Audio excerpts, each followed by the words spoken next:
Hello guys, ito na nga pala yung guys, yung tanglad o lemongrass o tanglad tea. Ito pala yun guys, yung lemon na kinuha ko kanina.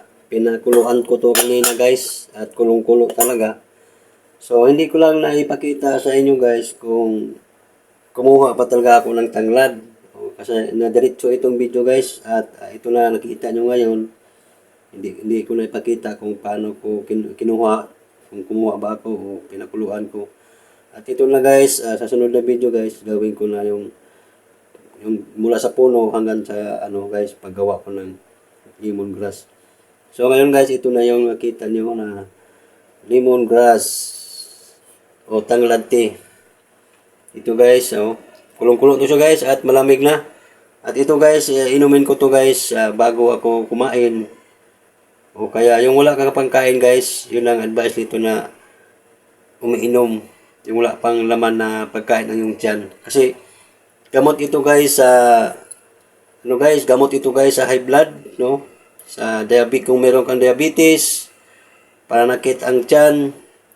No, sa yung medyo yung hininga mo guys na medyo mabaho, may diferensya. So gamot din ito guys. Marami itong guys, dalang gamot. Hindi lang din natin alam kung anong mga sakit pa. So, nagluto ako nito guys, naglaga ako nito guys, nagawa ako nito kasi alam nyo naman guys na may edad na tayo at meron na tayong high blood, no? Pag nakakain ng mga masarap na pagkain, lalo na yung karneng baboy at mataas yung dugo. Mas lalo na guys pag mataas yung dugo ko pag walang ulam. Pag walang ulam din guys, na high blood din, no? Mataas yung dugo. So guys, ito yung lagayan ko guys. Ito yung lagayan ko. Ay, malinis naman guys. Itong lagayan ko yan, malinis naman. Dito guys, at medyo malamig naman siya. Malamig na siya guys. At ito kasi lang to guys, plastic. At mahirap din na galing sa tumukulo tapos ilipat mo dito. Baka naman ito ay matunaw, no? Mangamoy plastic. So ngayon guys, ito na. Malamig na siya guys, Yun na.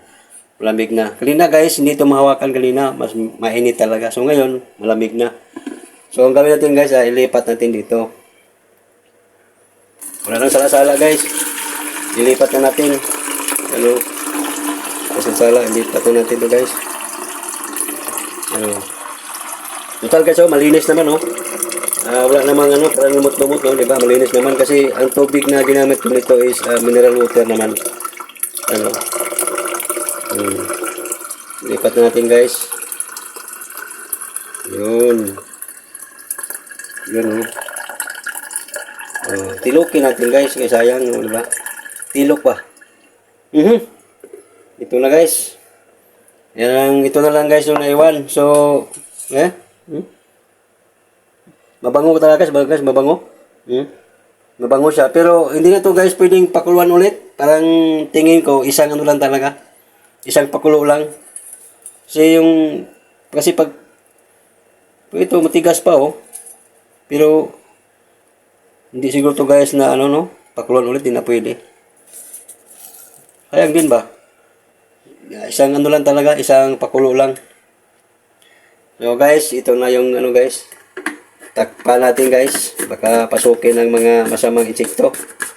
Pasukin ng ok-ok ba? Ipis. So guys, ito na yung guys, Ito na yung lemongrass. Ito na yung lemongrass tea o tanglad tea. Yan na. Masarap na. Pwede itong inumin guys at malaking tulong talaga ito guys kasi dati lagi ko itong ininom guys. Minsan kasi galing sa trabaho, medyo tatama rin tayo. Hindi na ako makapagluto. So ngayon guys is nakaano po ulit. So takpan mo natin yan. May natin na itapon. O kaya tapon na natin ito guys dito. Kasi kama pag pa. Takpan natin dito. So ito na guys. So ito na yung ko, mga inumin. Yung mga alak ko guys.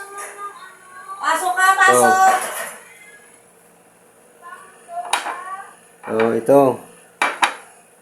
Ganun ganun. So guys, ito na yung ano ko guys, ito na yung lemongrass tea, no? Lemongrass tea guys, ito na yon. At ito na rin yung lemon din na ano, lemon na ilaw. Pag-prevent sa sipon sa ubo. Marami na akong ano guys, marami na akong gamot. Saka itong lemongrass tea guys, inumin natin konti guys para maano. So, magtagay tayo konti guys, medyo malamig naman. Pwede na siguro to guys. Konti lang guys kasi mainit pa eh. Mainit pa guys. Konti lang ha, kasi mainit pa eh. Inumin natin guys.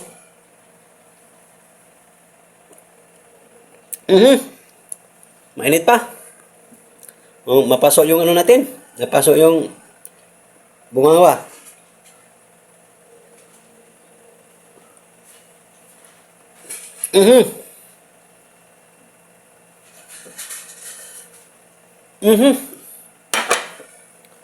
Yan guys, masarap. Pag hindi ka sanay nito guys, susuka ka at hindi mo ito mainom. Ako guys, nasanay na ako nito guys eh. At maraming dala nito guys. At sana maggawa din kayo nito guys kasi malaking tulong to sa ano natin, kalusugan. So guys, hanggang dito na lang at hanggang sa muling pagkikita sa ating sa aking sunod na video. Maraming salamat.